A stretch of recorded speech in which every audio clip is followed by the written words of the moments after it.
Are you sick of that guy who keeps coming around and you keep giving him a chance because you're lonely? Are you sick of that woman who keeps using you for a meal, but you keep doing it because you're lonely? I have some great news for you.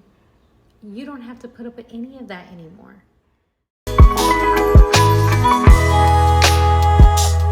This is my first video. Thank you so much for joining and watching. Before I get started, if you can...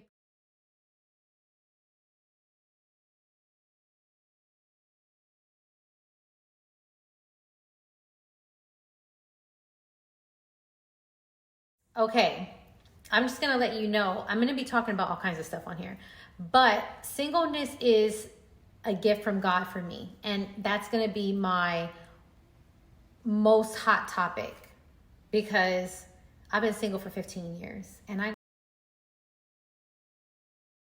got some stuff I need to share. 15 years single. I got a 15-year-old daughter. So every year she turned a year, that's how many years I've been single. Now, I'm not saying that I have not been struggling with my purity, because I have. And, you know, some people know that. However, it has not been the same struggle as it was before I met Christ. And so, hallelujah for that. Let me just say that. Sanctification is in the journey, and I'm going to share my journey with you guys, okay? Have you heard that slogan, use what you got to get what you want? Well, I lived that life for a very long time, and I didn't really get much. I actually got my heart broken more than I got the things that I wanted, right?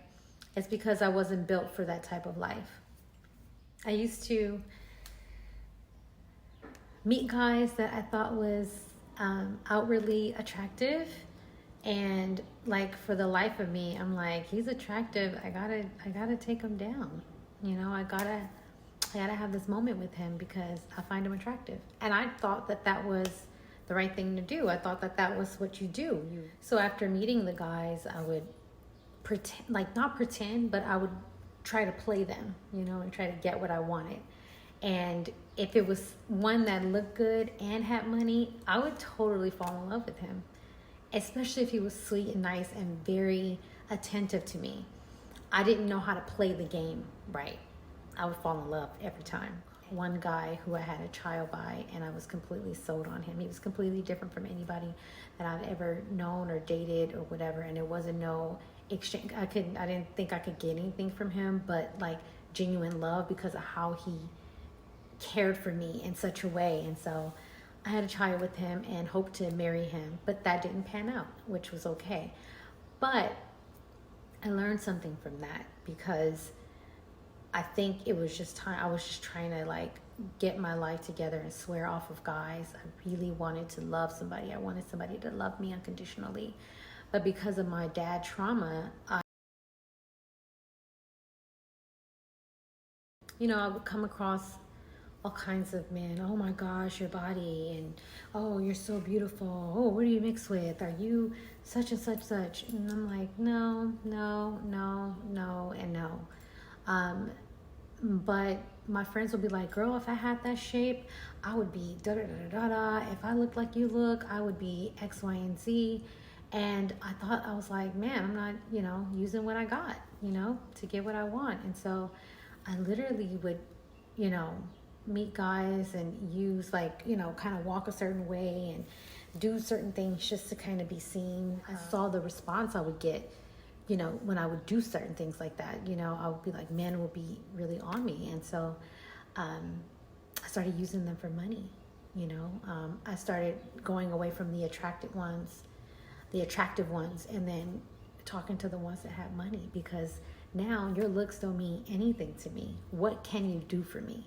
I had a woman to tell me, if a guy is not spending his money on you, then that means that he doesn't really care about you. So if he spends his money on you, then you got him. Like he's yours pretty much. And so I went after it like that. The force to be single was a blessing. It is a blessing. I hear so many relationships going through so much stuff. And you guys all know, you're connected to people that are married, connected to people who are in relationships, and these things are inevitable, right? When a man and a woman get together, you know, there's some friction there, especially if the relationship wasn't built on the right foundation. And what I mean about the right foundation is that it wasn't built on courtship or holy matrimony.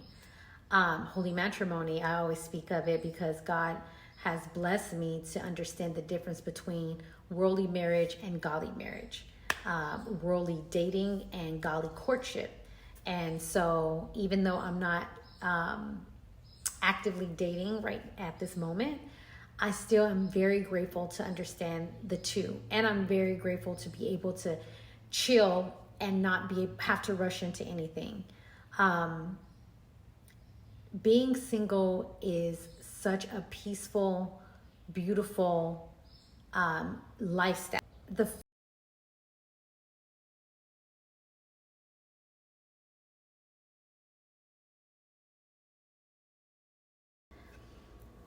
Because you know that relationships take work, maybe work that you don't even have time for because God got you on a whole nother path. Maybe it's not meant for you to do that kind of work. Maybe your work is somewhere else. But how are you going to be okay, whatever Yah's will is for you, if you're fixated on being married? You fixated on finding your wifey, or finding your hubby, or finding your new boyfriend, or the next courtship, or, you know, having kids, or doing this. What if that's not God's will for you? One day my sister said that to me. She said, you know, marriage is not for everybody. And I mean, when I tell you, that thing was like, it stabbed me so hard in my stomach and in my heart. And for a long time, I was like, oh, I'm not meant to be married. And I was sad about that. I was really depressed about that. I was not doing well. So I started forcing relationships because I'm like, she's not going to tell me, you know. It was.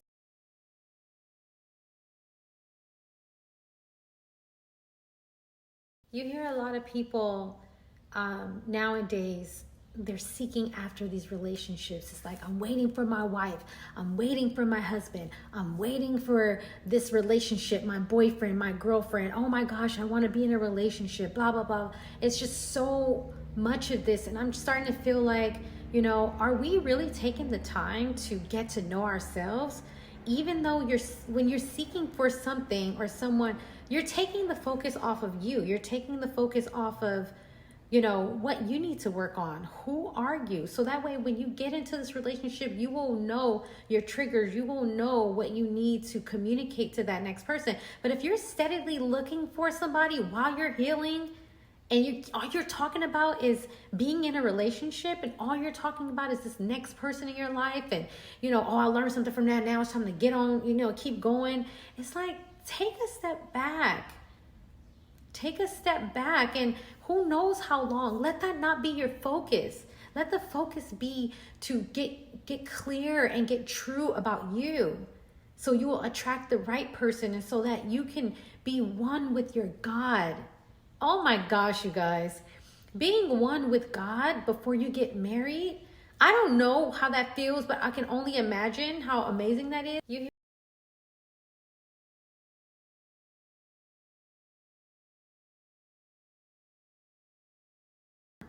I think the most beautiful part about being single is finding yourself and finding that niche of, who am I? Where am I going? What am I doing?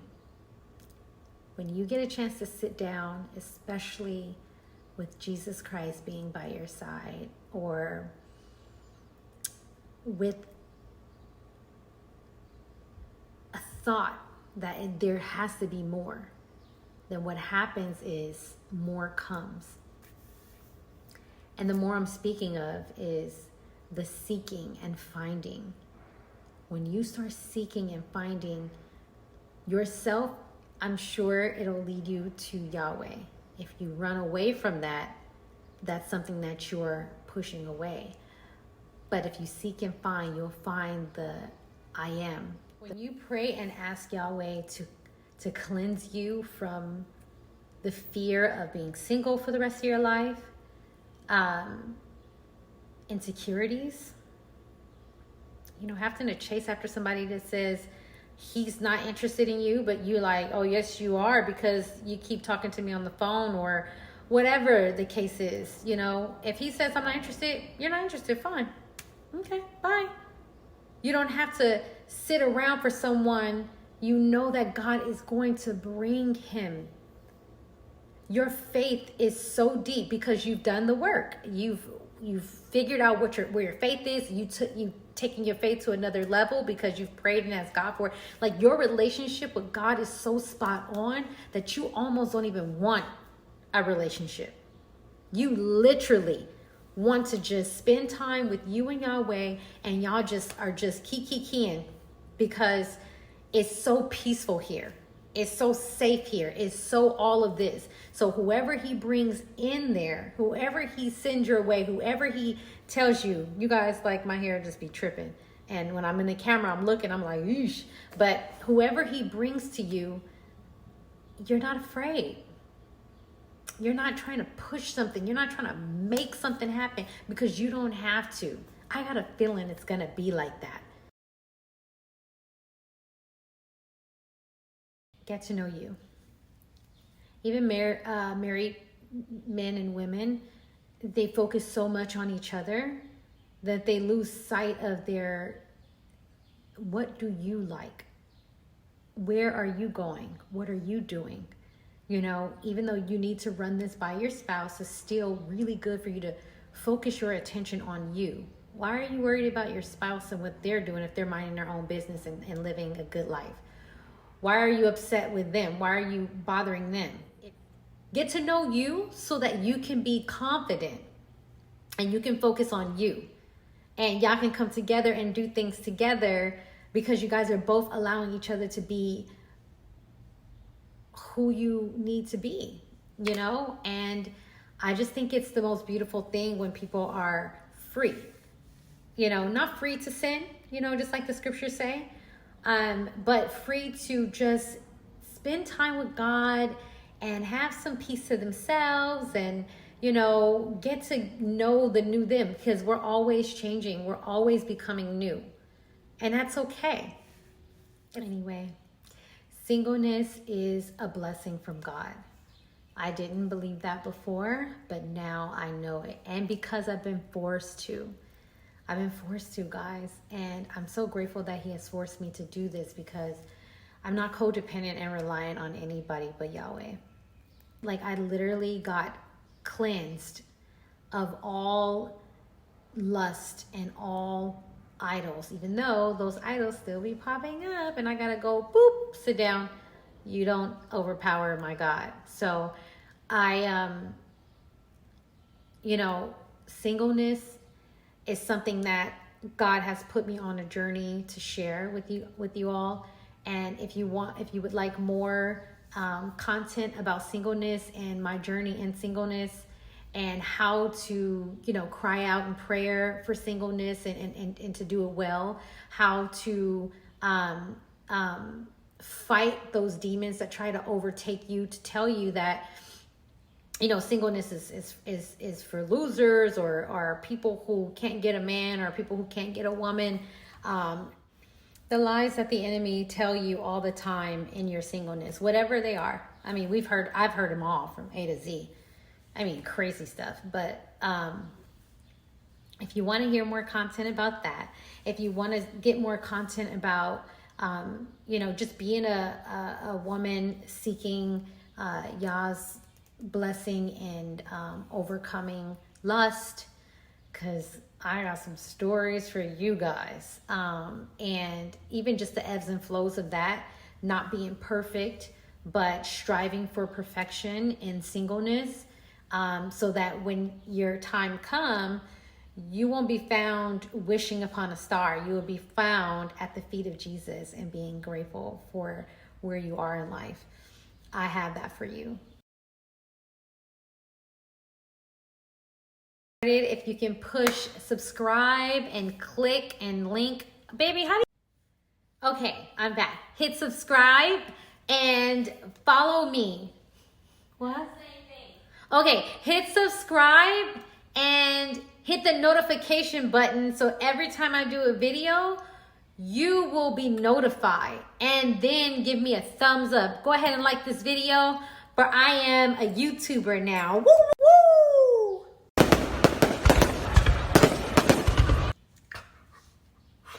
It took me forever to do this page, and I'm really proud of myself, so just be proud with me, okay? And then not only that, just roll with your girl, you know? Hit that subscribe button. Just hit the subscribe button. Just do it now before, you know, you forget.